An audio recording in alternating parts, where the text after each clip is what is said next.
রেলগাড়ির কামরায় হঠাৎ দেখা। ভাবিনি সম্ভব হবে কোনোদিন। আগে ওকে বারবার দেখেছি লাল রঙের শাড়িতে, ডালিম ফুলের মতো রাঙা। আজ পরেছে কালো রেশমের কাপড়, আঁচল তুলেছে মাথায়, দোলন চাপার মতো চিকন গৌর মুখখানে ঘিরে। মনে হলো কালো রঙে একটা গভীর দূরত্ব ঘনিয়ে নিয়েছে নিজের চারদিকে, যে দূরত্ব সর্ষে ক্ষেতের শেষ সীমানায়, শালবনের নীলাঞ্জনে।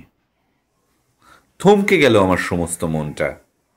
চেনা লোককে দেখলেম অচেনার গাম্ভীর্যে। হঠাৎ খবরের কাগজ ফেলে দিয়ে আমাকে করলে নমস্কার।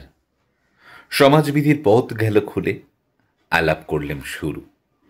কেমন আছো, কেমন চলছে সংসার ইত্যাদি। রইল জানালার বাইরের দিকে চেয়ে, যেন কাছের দিনের ছোঁয়াচ পার হওয়া চাহনিতে। দিলে অত্যন্ত ছোট দুটো একটা জবাব, কোনোটা বা দিলেই না। বুঝিয়ে দিলে হাতের অস্থিরতায় কেন এসব কথা, এর চেয়ে বরং অনেক ভালো চুপ করে থাকা। আমি ছিলাম অন্য বেঞ্চিতে ওর সাথীদের সঙ্গে বসে। একসময় আঙুল নেড়ে জানালে কাছে আসতে। মনে হলো কম সাহস নয়। বসলুম ওর এক বেঞ্চিতে।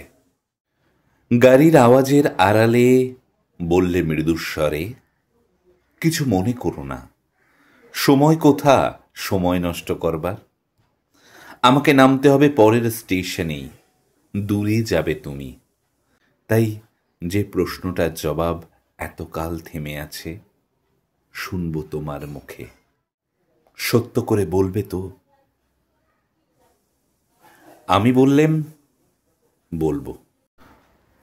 বাইরের আকাশের দিকে তাকিয়ে শুধুলো, আমাদের গেছে যেদিন একেবারেই কি গেছে, কিছুই কি নেই বাকি। একটুকু রইলেম চুপ করে। তারপর বললেম, রাতের সব তারাই আছে দিনের আলোর গভীরে। খটকা লাগলো, বানিয়ে বললাম নাকি? ও বললে, থাক, এখন যাও ওদিকে। সবাই নেমে গেল পরের স্টেশনে, আমি চললেম একা।